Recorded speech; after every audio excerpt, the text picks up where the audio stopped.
Do not ask permission to fly.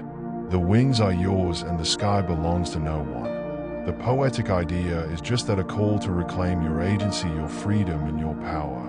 Envision a bird that was born inside the cage. That perfectly well-working wings, but it had learned to believe that flying was not for it. Think about it. How many of us live like that bird? Confined by the invisible cage, compelled by reasons of the society norms, or fears by past failures to fly above the horizon. But this is a fact: the cage does not exist. The sky has always belonged to you. The Stoics, these eternal philosophers, knew this all too well.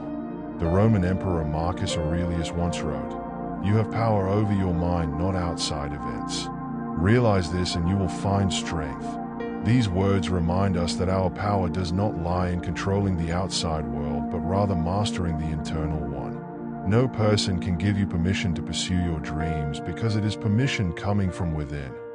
Consider the story of J.K. Rowling. Before becoming one of the most successful authors in history, she was rejected by 12 publishers in a row. Imagine if she had let those rejections define her, if she had waited for someone else to validate her worth. Harry Potter, a series that inspired millions, might never have come to life. Her wings weren't granted by others. She decided to fly despite the odds. Epictetus, another Stoic philosopher, teaches us, man is disturbed not by things but by the view he takes of them. That means often it is the way we see them that becomes our barrier. You think that success is meant only for someone else. You are on earth, so to speak. Believe the sky is boundless, and so are the skies. Let's talk about fear. The fear of failure, the fear of judgment, the fear of being different. It is those fears that lock the chains around our own backs. Another fantastic Stoic once said, "It is not because things are difficult that we do not dare, it is because we do not dare that things are difficult." How many dreams are laid to rest simply because we just didn't make that first move? Think about what's possible if you make that first move. So what is holding you back? Maybe a project that has just been sitting there. Maybe it is a conversation to which you haven't given face time, nor perhaps the actual skill to avoid. Whatever this may be, you are actually your own gatekeeper. Therefore, the sole permission that needs to take this action is you. Think of Elon Musk, who people laughed at when he pursued electric cars and space exploration.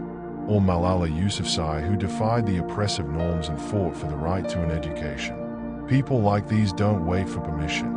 They see the sky and claim it. Their stories remind us that courage is the key that unlocks our own potential. Here's an exercise: write down one thing you've been putting off because of fear or doubt. Just one thing. Then commit to taking the smallest step toward it today. Maybe it's drafting an email, making a phone call, or simply researching your idea. Action breeds confidence, and confidence leads to momentum. Life is short. No day of yours will ever be just so long again. Nothing ever is. Marcus Aurelius observes, you could walk out into that night and never come back. Let that settle you. The sky is infinite, but the time to fly is now. Do not ask for permission to live your life. The wings are already yours, and the sky belongs to no one. So spread your wings, take flight, and the world will wait to see how high you can fly.